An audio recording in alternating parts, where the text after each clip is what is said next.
pwede na kayo pumunta sa kanya-kanyang group niyo. Yes. Then ikaw nagpe-present. Camera mo ang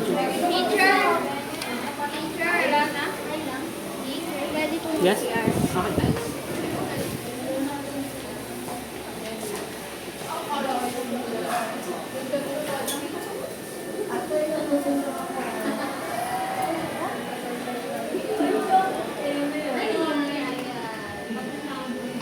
Uy!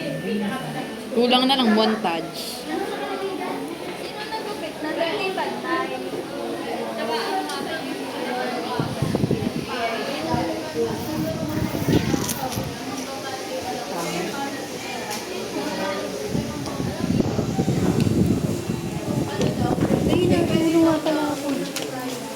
Sige, ganyan mo yan. Labas ka kay mama.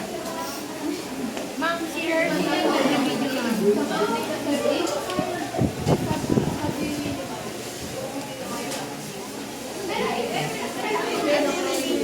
Yes. You done? Yes. Group 1, kailangan nyo lang yan if tapos na kayo. 1,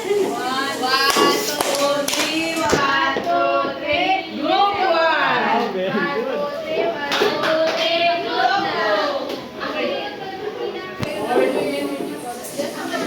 Okay, class, settle down. Take your seat. Just okay. So, I will be needing one representative each group. Angelo for the group 1, for the group 2. Terry. Okay, Rod. Yes. Explain nyo yung answer nyo. First, bakit nilagay nyo sa healthful care volume yung cleaning ears with the soft cloth gently? Kasi po, Any po, grade 1? Okay. nilagay po natin sa healthful care po yung living nurse with soft glass jelly po. Kasi po kapag po malambot po yung kailangan po Louder? kapag po nilinisan po natin yung tenga natin po, dapat po hindi po manulis na bagay yung ipapasok po natin or panlilinis po. Okay. Kasi po maaari pong masugatan po yung loob ng tenga natin o kaya po yung labas ng tenga. Excellent. Very good. Okay. Sa inyo, bakit nyo naman nilagay sa healthful care yung cleaning ears with the soft ito to, brushing the tongue and cleaning the teeth. Brushing the tongue and cleaning the teeth. So, di ba po, dapat talaga everyday tayo nag-toothbrush.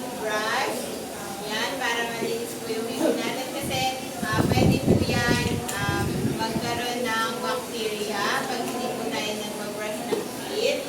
And, sasakit po yung ngipin natin. Lahat ba tayo nag-toothbrush grade 1? Okay, very good. Next. Teacher, mag-share kasi po dito sa Okay. cleaning ears. Okay. Alam niyo po ba yung kaibigan ko nung May? Ano? Namatay po siya kasi po yung tenga niya lagi niya po pinapulpot ng kung ano-ano.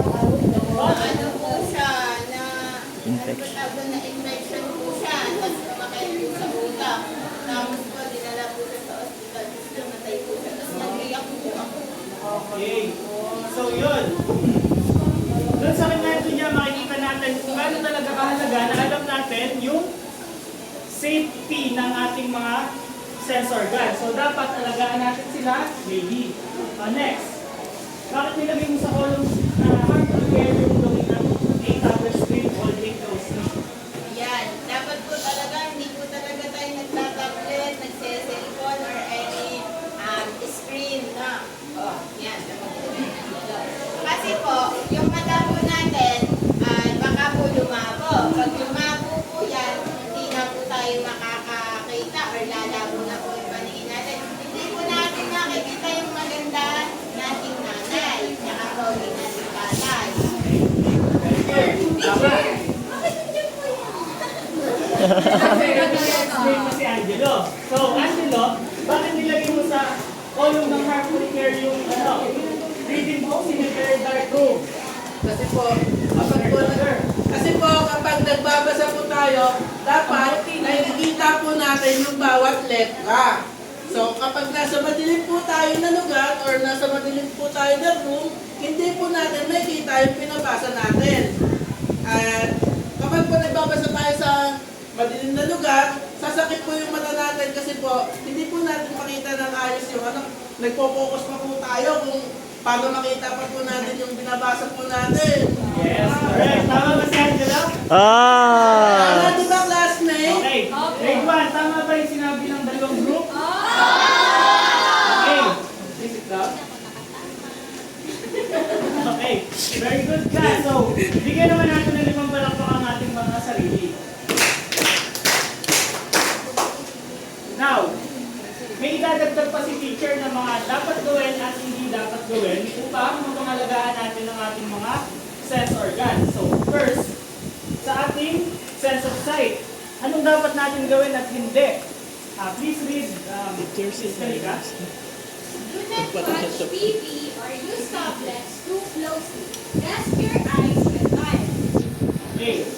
So, yun, sinabi naman kanina na watching TV or using tablets na sobrang lapit sa mata natin, maaaring sumakit yung mata natin, and Teacher, ganun yung malayo. ganyan kalayo. Yeah. Paano pag cellphone? Cellphone, ganito na kalayo. Teacher, paano po ito? Ito po. Okay lang yan. And, anong dapat natin gawin? Lalo na pag nag-cellphone tayo buong araw. Okay, Angelo. Dapat po nating i-rest po yung eyes natin. Kailangan po nating matulog. Paano yung rest? Yes, correct. Next, Anong pala yun? avoid very loud sounds and never insert a sharp object inside. So, bakit dapat hindi tayo nagsusot ng mga sharp objects sa tenga natin? Text ko eh. Hindi, mali lang yung teacher. Bakit hindi dapat tayo naglalagay ng sharp objects sa tenga natin? Okay, April. Teacher, based on my experience, lagi ko po ginagano yung tayo ko. Kasi po, pag natay ko dyan, na gano'n. Ha? Tapos po, sumakit, bigla po ako sa, doktor. Pinasukan po ng mahaba yung tenga ko. Wala na po nakita okay na po tenga ko. Anong lesson ang natutunan mo doon? Huwag na po laging gano'n yung tenga. Okay, ang gagamitin sa tenga ay may soft cloth. Okay, Para po hindi mamatay, katulad po ng kwento ni Ate Ernie. okay, Ah, okay. teacher! Okay, gani ka. Kasi daw po, sa loob po ng ears natin, marami pa pong important ano? Yes? Marami pa pong important parts of the body. Okay. Sige, kapag po nag-shoot tayo na kung ano-ano object, Ano si Shoot? shoot! Yung sharp objects po, matadami po yan, matadami. Yes. Sa loob ng tenga natin, madami pa tayong ibang parts. Pag tinusok-tusok natin ng stick, maaari natin sa madali. So, correct yung answers ng lahat. So, next.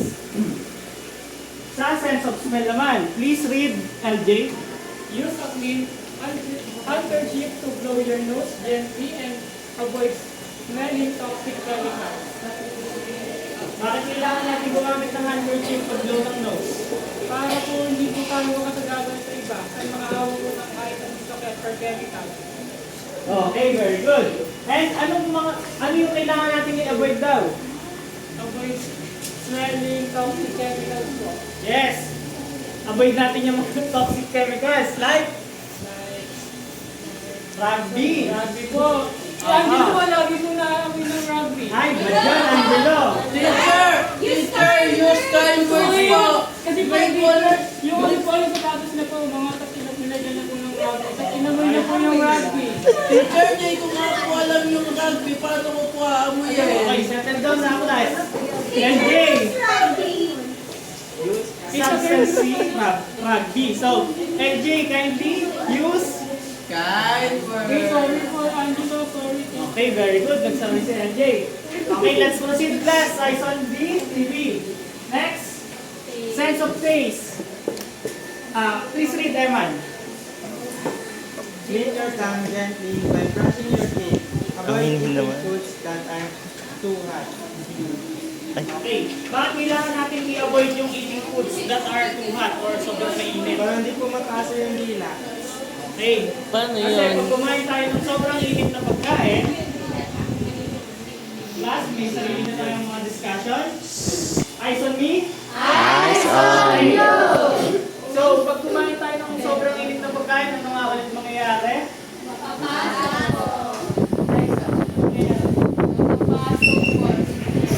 Ay, Filipino.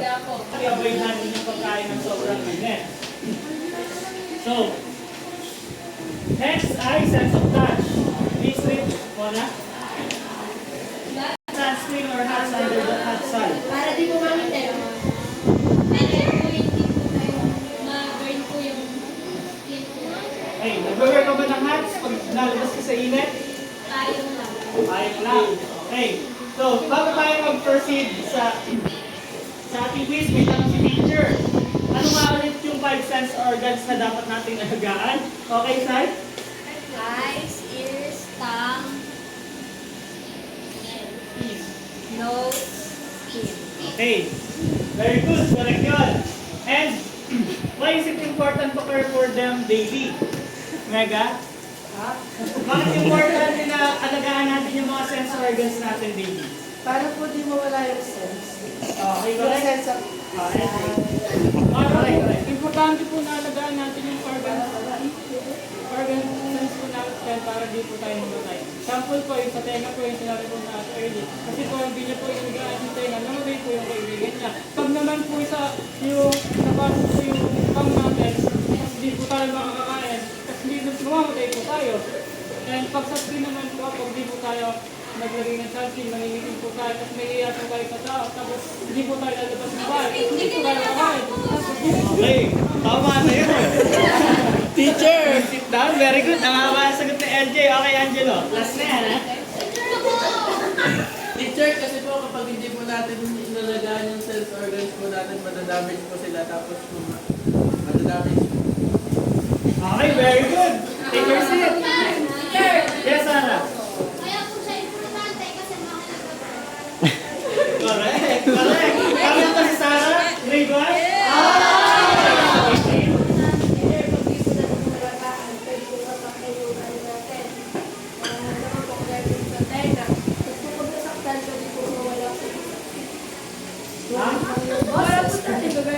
Teacher, pag din po natin siya inalagaan, makikita po natin si Doctor. Yes, correct. Pag di natin ang Teacher, makikita si Papa Jesus. Teacher, okay lang po. Teacher, okay po yung Doctor namin, pero ay, dapat alagaan mo rin natin ang sarili.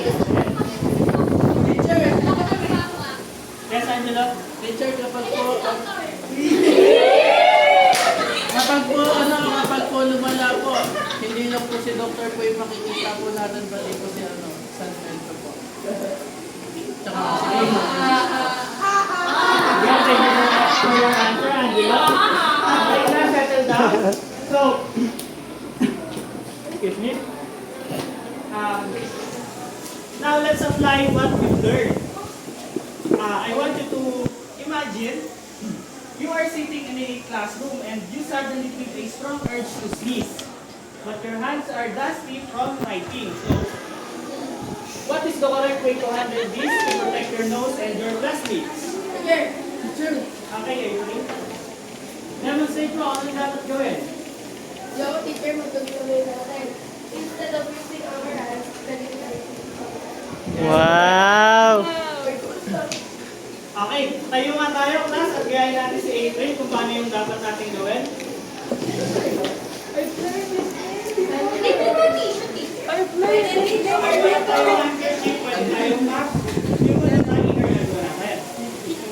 Okay, 1, 2, 3, April.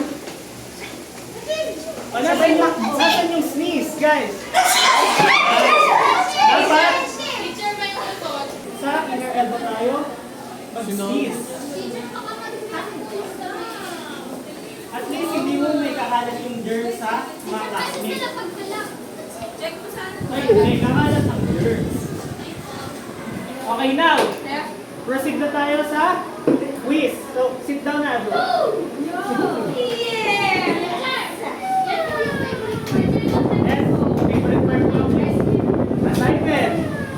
For your assignment class, draw one action in your health notebook that shows you are protecting your favorite sense organ. Example, wearing sunglasses for the eyes or using umbrella for the skin. And color your illustration. That's all, class. See you tomorrow.